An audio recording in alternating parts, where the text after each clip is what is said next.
Улан Жумаков тажиктердин фуралары жеке транзиттик каттама аркылуу Орусиядан Кыргызстан аркылуу жүк алып келе жаткан. Бул тууралуу Бишкек шаардык ички иштер башкармалыгынын басма сөз кызматынын жетекчиси Улан Жумаков билдирди. Урматтуу соц тармактын колдонуучулары чындыкты билбей туруп күнөө коюу адамды ак жерден күйгүзөт. Бирок ошол эле учурда кээ бирөөлөр пайдаланып кетишет. Ар кандай провокациялык негативтерди жамгырдай жадырышат. Кечеги соц тармакта чуу жараткан тажиктердин фуралары жеке транзиттик каттама аркылуу Орусиядан Кыргызстан аркылуу жүк алып келе жаткан. Бирок ошол учурдагы окуяга байланыштуу оштоо кармалып турушкан. Ошондой эле биздин жарандарда Тажикстанда жүк ташуучу унаалар менен калып кетишкен. Алар ушул убакка чейин өтө албай жатышат. Азыр тажик тарап менен маселени чечүү үчүн сүйлөшүүлөр жүрүп жатат. Тажик жана кыргыз фураларын алмашмакчы. Ушул себептен инспекторлордун коштоосунда Баткен облусундагы айып аянтчасына андан ары алмаштыруу үчүн бара жатышкан. Ордуна биздин кыргыз жарандардын фураларын алмашкан. Мына болгон чындык ушундай. Азыр аткезчилик кыла турган кез эмес. Барыңыздарды провокацияга алдырбоого чакырам деп белгиледи ал. Булак Назарнев. Эл чындыкты билсин.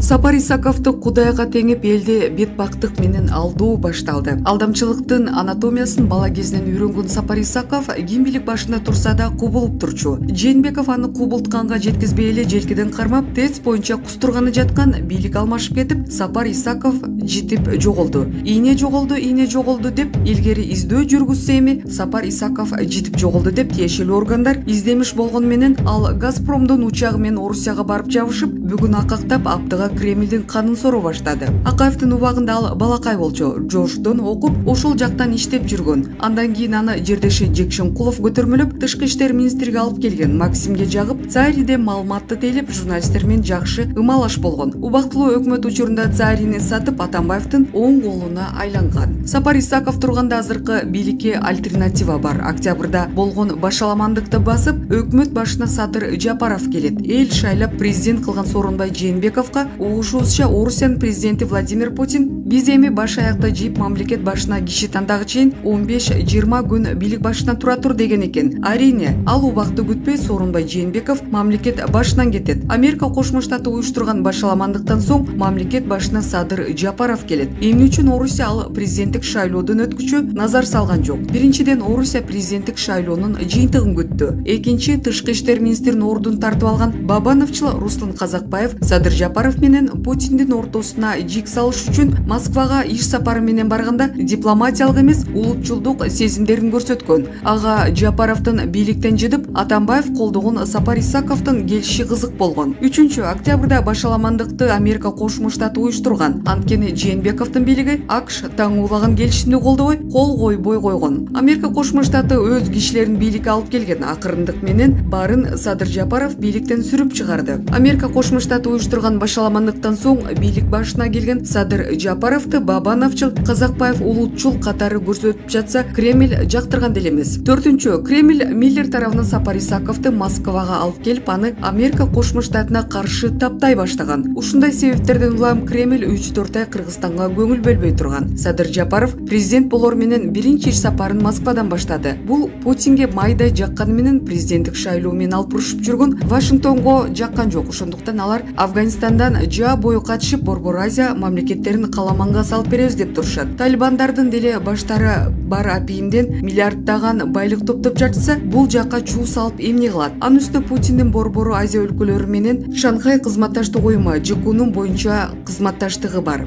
Садыр Жапаров акырындык менен Америка Кошмо Штатынын акча каражаты менен башаламандык жасагандары бийликтен сүрүп чыкты. Бир гана Руслан Казакбаев калды. Мунун деле убакыт сааты чукулдап калгандай. Азыр батышчылдар Орусияны жамандап өлгөнү калышты. Кокус Орусия жүзүн буруп кетсе, Афганистандагы өмүр бою согуш менен өскөн жолчулдарга ким каршы туруп берет? Батышчылдарбы? Алар 5 жылдык визаларын пайдаланышып, АКШга Шадиевче кире катышы мүмкүн. Афганистанда 1978-жылы килтеген СССР империясы былкылдата албай койду. 2001-жылдан баштап АКШ НАТО менен биригип богуна курай сала албай койду. Эми алар орустардын ядролук куралдарынан улам Борбор Азияга кире албай турушат. Америка Кошмо Штаты болсо кылгылыкты кылып, кылжип менен буганга гана уста. Алардын элчилигиндеги аскер атташеси Баткенге 4 жолу барды. Ал барып кетер менен ал жерге чатак башталат. Кокус Орусия жүзүн буруп кетсе, Афганистан жолчулдарды кирбейт деп ким кепил болуп бере алат? Өлкө башында туруп мамлекетке ири чыгымдарды келтирген Сапар Исаков учурда мактоо пиарын учуу Сапар Исаковго бурулду. Анын мурунку бийликте тургандагы сүрөттөрүн коюп алышып, ортодо от жаккандар Путин менен азыркы бийликтин ортосуна от жага баштады. Бул сүрөттөр калп, мурунку сүрөттөр. Көңүлдөн, ишенимден, үмүттөн өткөн назик нерсе жок. Алар ушунчалык өлбүрөк жана ажайып болот. Ал эми ага каршы соккон катуу жел сөзсүз ичиркенте өтөт. Өтө катуу жел соксо анда көңүл калуу, ишеним жоголуу, үмүт үзүлүү деген жагдайлар болот. Эл ичиндеги дал ушундай абалды Сапар Исаков өзүнүн көп жылдык бийлик мөөнөтүндө жасаган иштери менен түзүп салды. Ал өлкөбүздө ал бийликте турганда жасалган бардык ири долбоорлордон өзүнүн да жеке кызыкчылыгын унутта калтырбаган экен. Сапар Исаков мамлекеттин кызыкчылыгына караганда өзүнүн кызыкчылыгын жогорураак коюптур. Биринчиден, Бишкек ТЭЦиндеги болуп өткөн авариядан кийин аны модернизациялоодогу ири коррупция ачыкка чыкты. Бир атиштин баасы $660 сатылып, алынганын уккан элибиз аң-таң калды. Ошол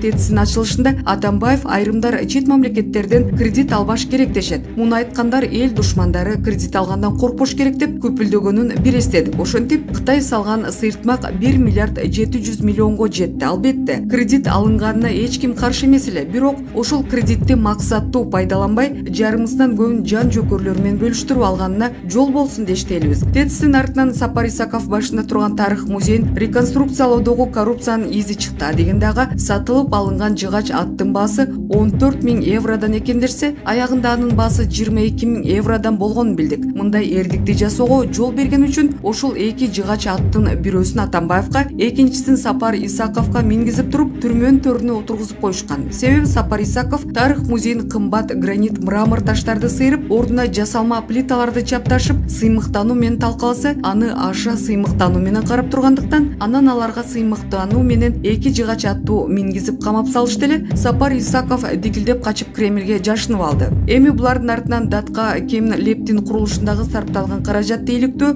демилгеси көтөрүлүп турат. Түндүк түштүк альтернативалык жолдун курулушундагы каражаттарды да иликтөө зарылчылыгы чыкты. Мына ушунун баары биригип келип, Сапар Исаковго болгон элдин ишенимине суу септи. Экинчиден, Сапар Исаков жогорку бийлик булактарына тажрыйбасы да жок, диплому да жок. Сапар Исаков сыяктуу инилерин отургузганы, алар банкты, контрабанданы көзөмөлгө алышканын коомчулук билди. Сапар Исаков аларды кызматка койгонго чейин жөнөкөй эле жашашкандар алдыңкы байларга айланып чыга келишкенин да эл билди. Демек, ошондо Сапар Исаков коррупцияга каршы күрөшпөй эле жаңы коррупционерди тарбиялап өстүргөн болуп калды. Үчүнчүдөн, чоң арыктагы президенттик резиденциянын артындагы Идеал Хаус турак жай комплекси, тагыраак айтканда, андагы 48 коттедж кыйла төмөнөтүлгөн баада 142 миллион сомго сатылып кеткени белгилүү. Бул иштин башында БТА банктын директорлор кеңешинин төрагасы болуп турган Темир Рыскулов, ошол кездеги премьер-министр Сапар Исаков турарын эл сезип калган. Сапар Исаков өзү билип, өзү аралашкан ишке күнөөлүү катары мамлекеттик мүлктү башкаруу фондунун жетекчиси Болсунбек Казаковду камап салганы. Өзүнүн күнөөсүн бирөөнө оодаргандай эле болуп калды. Идеал Хаус турак жай комплекси 142 миллион сомго арзан кеткени тууралуу маалыматты териштирүүнү Сапар Исаков башкы прокуратурага тапшырган. Натыйжада тескерисинче күнөөлүү болуп, журналист Алкановго каршы кылмыш иши козголуп калган. Териштирүүлөрдүн натыйжасында журналисттин эч кандай күнөөсү жок экени далилденген. Булак Назар Ньюс. Эл чындыкты билсин.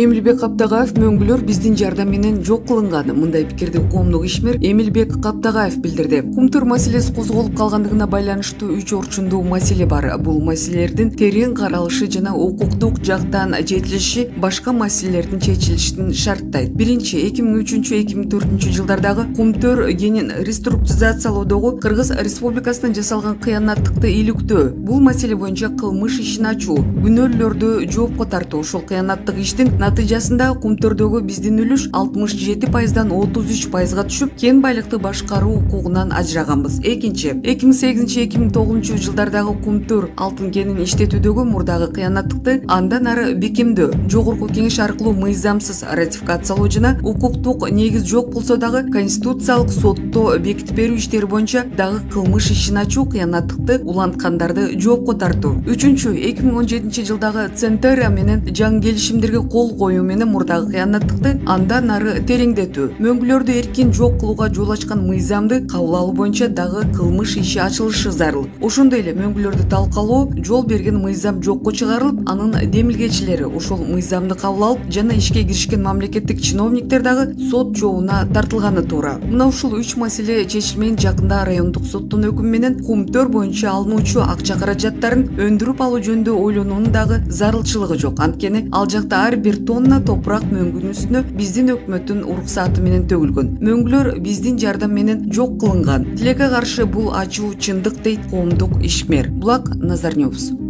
Айт намаз муфтият белгилеген мечиттерде гана окулат. Быйыл айт намазы Бишкектеги эски аянтта окулбайт. Мындай чечим мусулмандар дин башкармалыгы тарабынан кабыл алынды. Мусулмандар дин башкармалыгынын чечимине ылайык быйыл эски аянтында майрамдык айт намаз окулбайт. Айт намаз муфтият белгилеген мечиттерде гана санитардык эрежелерди сактоо менен гана окулат. Бишкек мэриясынын билдирүүсүнө таянсак, Борбор калаада эпидемиологиялык кырдаал курчпойдон калууда. Акыркы сутка ичинде гана 240 адамдан коронавирус жаңы табылса, 191 бейтап ооруну жеңип 5 киши каза болгон. Ал эми Орозо айт күнү 13 майга белгиленген. Булак репортер Кейчи. Эл чындыкты билсин.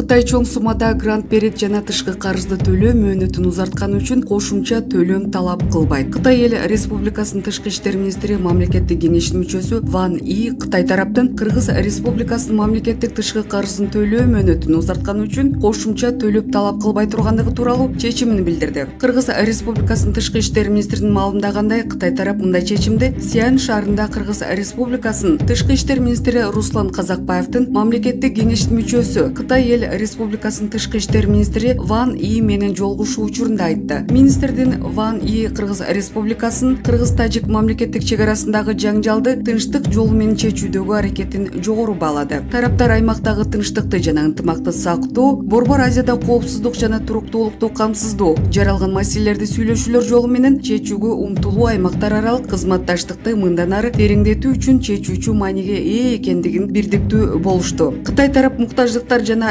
керектөөлөр боюнча кошумча так маалымат берилгенден кийин Кыргыз республикасынын жаңжалдуу аймактан жабыркаган жашоочуларына жардам көрсөтүүгө даяр экендигин билдирди деп айтылат маалыматта. Мындан сырткары Кытай тарап Кыргызстанга кайтарымсыз грант түрүндө 54 миллион доллар каражат бөлөт. Бул каражат өлкөнүн экономикасын колдоо максатында берилет жана мамлекеттик тышкы карызга кошулбайт. Сүйлөшүүлөрдүн жыйынтыгында 2022-2023 жылдары Кытай эл республикасы тышкы иштер министри менен Кыргыз республикасынын тышкы иштер министринин ортосунда кызматташтык программасына кол коюлду. Булак медиа центр.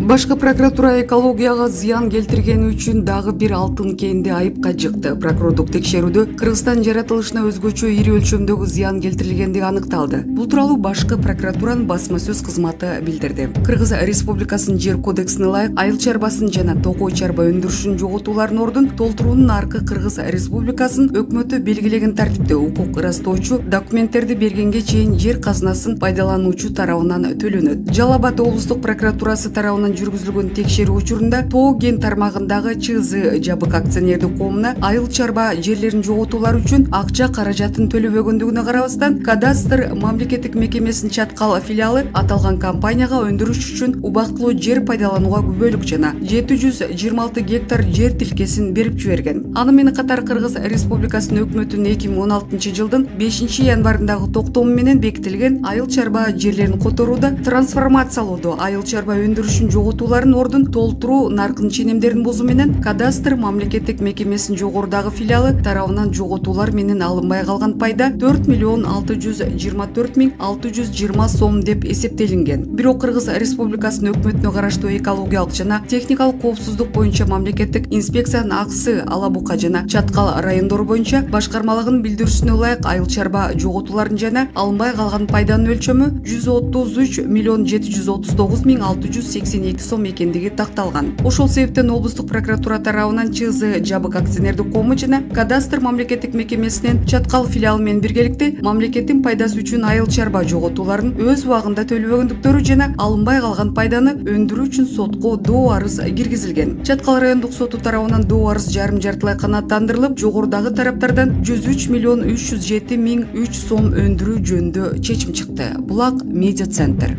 Эл чындыкты билсин.